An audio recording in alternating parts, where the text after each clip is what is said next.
Hai Sobat RLCS, terima kasih sudah klik video ini. Ya, walaupun Magnus Carlsen berhasil lolos ke babak semifinal, dia mungkin tidak akan melupakan game ini. Game yang satu ini adalah game babak kualifikasi ketika dia berhadapan dengan Arjun Erigaisi, di mana Arjun bikin Magnus Carlsen jadi ayam sayur dengan hanya 28 langkah aja. Kok bisa ya?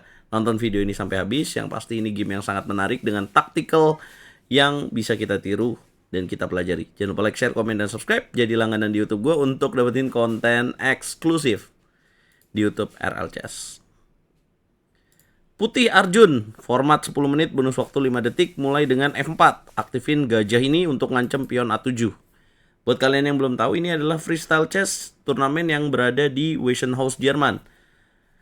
Tajuk dari turnamen ini adalah Freestyle Chess FIDE World Championship 2026. Nanti kita bahas. Karena ini menarik banget. Ya, nggak ada teori di permainan ini. Permainan ini ditemukan oleh Bobby Fischer tahun 1996. Karena Bobby Fischer sudah bisa prediksi pemain catur itu akan bergantung sama teori. Kalian lihat di catur normal kan ada Sicilia, ada Italian game kayak gitu guys. Tapi kalau di jenis catur ini itu nggak ada teorinya. Main caturnya sama, cuma nggak ada teori dan bentuk posisi awalnya berbeda-beda. Tapi raja selalu di antara dua benteng.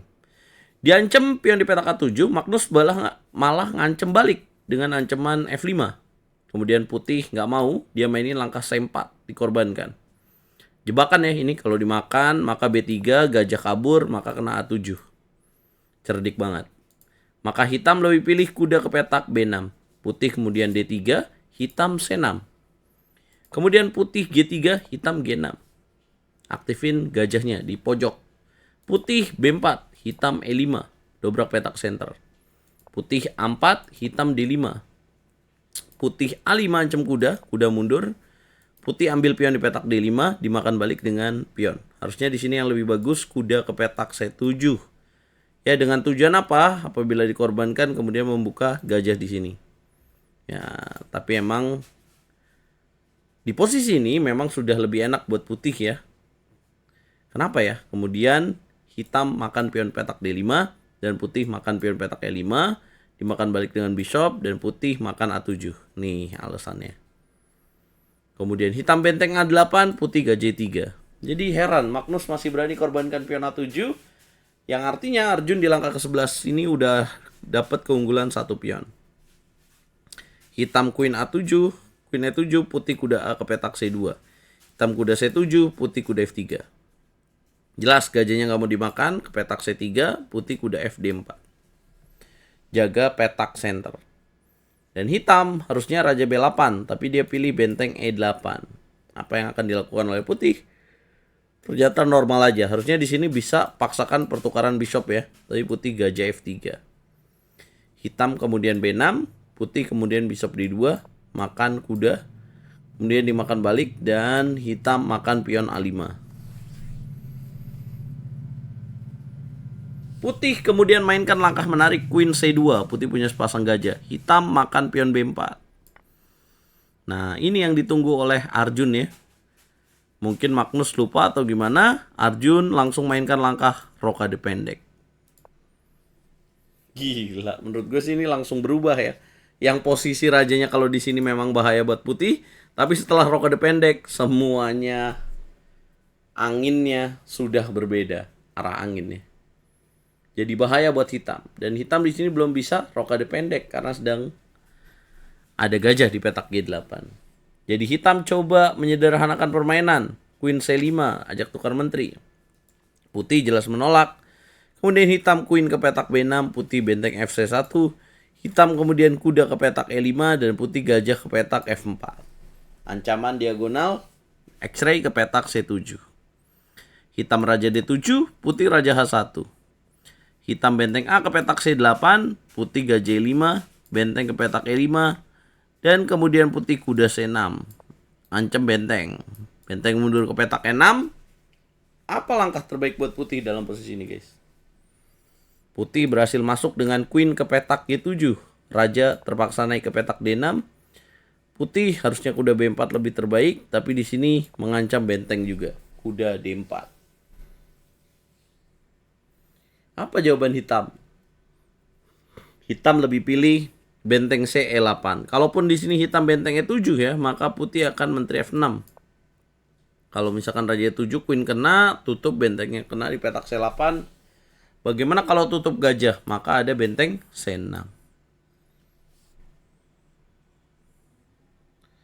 Hitam lebih pilih benteng C ke petak E8. Apa yang dilakukan putih dalam posisi ini, teman-teman? Bisakah kalian temukan langkah brilian penutup di game ini dengan langkah yang epik? Arjun Erigasi temukan langkah epik, benteng makan pion B4. Boom. Apa tujuannya? Kalau bentengnya dimakan, maka skakmat di petak C7. Kalau misalkan queen yang nggak mau makan benteng, queen ke petak C5, maka benteng C5. Kalau misalkan dia di sini queen ke petak A5, maka akan berujung skakmat, betul, pada petak C6.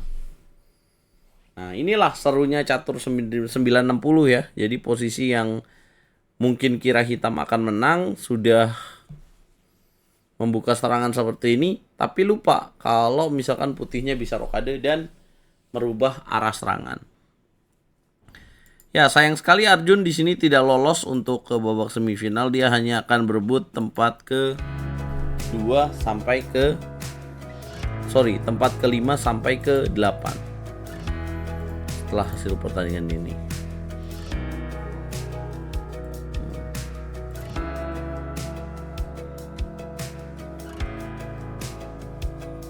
Ya, itulah teman-teman. Nanti malam akan berlangsung babak semifinalnya. Magnus akan menantang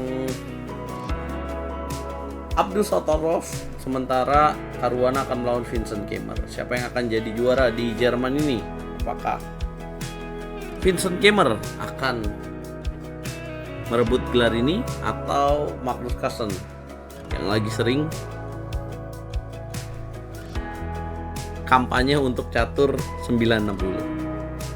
Pantau terus video-video terupdate dari konten-konten catur hanya di YouTube RL Chess.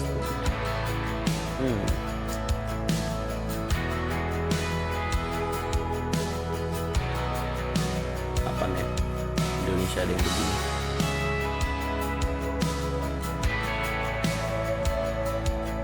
Ya, ini adalah klasemen terakhirnya.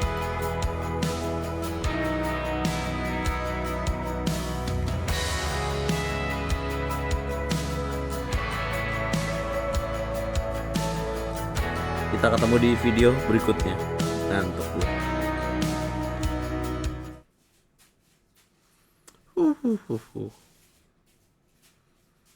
Ngerekam aja bisa ngantuk.